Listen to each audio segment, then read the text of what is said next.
Class is now in session. I'm Professor Hockey, and today we'll be discussing a bit of news coming out of the San Jose Sharks camp today, and that is that Leon Gawanke, defenseman for the San Jose Barracuda, is being put onto waivers for the process of terminating his contract, meaning he will no longer be with the San Jose Sharks organization, most likely by tomorrow. And the question for this would be why? Why indeed is this happening? Well, it goes back to how Mike Grier has handled the last 12 months for the San Jose Sharks organization. Over that time period, the Sharks have made it a specific focus to try and acquire defensemen. And so over that 12-month period, the Sharks have picked up Ohotyuk and Mukhamadullin in the Timo Meier trade. They picked up Ty Emberson off of waivers. They traded for Kalen Addison from the Minnesota Wild. They also went out and signed Kyle Burroughs. They traded for Jan Ruda in the Erik Karlsson deal. And there was just so many different defensemen. Henry Thrun was picked up in the Anaheim Ducks deal that it created a massive traffic jam for the San Jose Sharks. Already, the amount of players that they picked up is not, or is too many to be able to play on an NHL roster where you only have 6 defensemen. And this isn't even including the defensemen that the Sharks already had prior to this 12-month period, like Mario Ferraro, Matt Benning, Marc-Edouard Vlasic, Jacob McDonald. This created such a big traffic jam that there wasn't exactly a lot of NHL space to be able to get onto the main team, to get onto the San Jose Sharks, which made it very interesting when the Sharks, during this period as well, went out and acquired Leon Gawanke. Now, he was with the Winnipeg Jets organization, but he was not able to play any NHL games for whatever reason there, and was stuck with the Manitoba Moose in the AHL. And at the end of that season, he decided that since he wasn't getting any NHL time, he'd rather go play in his home country of Germany overseas. But the San Jose Sharks essentially stopped him in his tracks and convinced him to sign yet another deal here in the NHL with the express opportunity of being able to play in the big leagues. I imagine if there was no sort of promise/guarantee that he'd get some NHL time, if this was really just come play for a minor team and you might be able to get onto the main squad if you play well, he'd likely have just gone to Germany anyway. But it seemed as though there was some sort of deal here under the table that would get him some NHL games. And so Gawanke came to San Jose and became a part of the massive amount of defensive depth that the Sharks have. And because of that, I made a video this past offseason discussing 3 different defensemen who the San Jose Sharks would have playing in their system who would like to get NHL games this upcoming season when there isn't necessarily a lot of room for that to happen. And I discussed Thrun, I discussed Mukhamadullin, and I had discussed Gawanke. And since then, this season thus far, we are 51 games into it. Thrun got called up a couple of months ago and has stuck around with the team and has now played a good chunk of the season.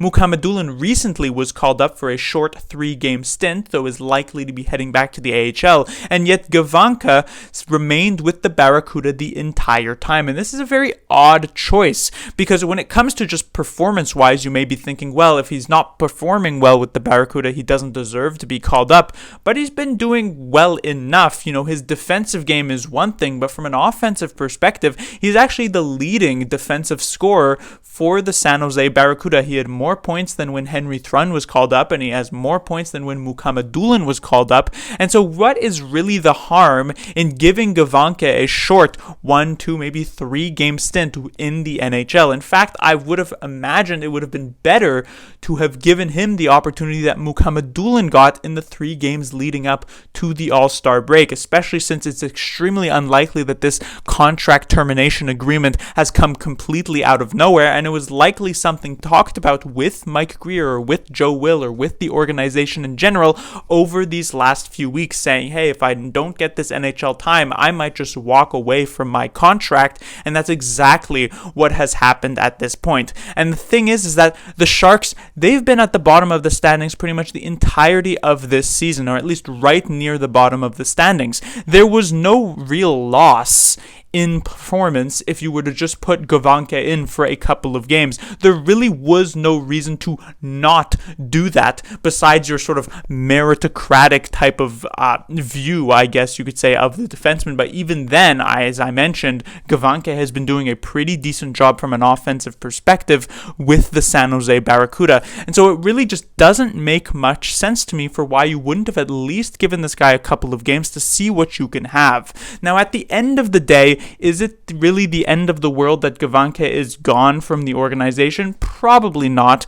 Odds are Gawanke was never going to be a really strong defenseman for the Sharks and in the NHL. Maybe at best he could have been like a bottom pairing guy, but it's not really a complete major loss for the organization. So why is it that it's worth really harping on this aspect? Well, this is actually not the first time that under this regime a player has walked away from the organization. We saw it happen with Sasha Chmielewski a year or so ago at this point, and he's been doing very well in the KHL, though that's a completely different story. But the fact is that this is now two players who have walked away from the organization just unhappy with how things have gone. And as we know in the hockey world, it's a pretty sort of tight-knit community, and word about these things does get around. And so for a player like Gawanke to have been maybe not necessarily promised, but likely told very heavily that he'd get an opportunity in the NHL, and for that to literally never have happened thus far this season,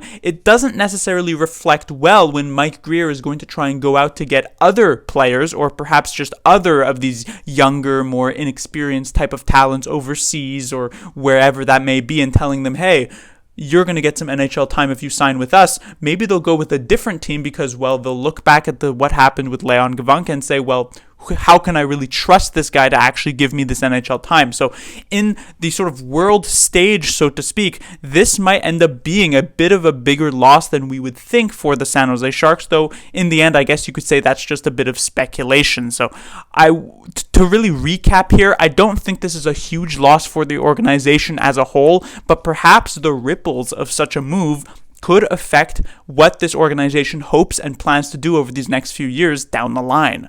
Class dismissed.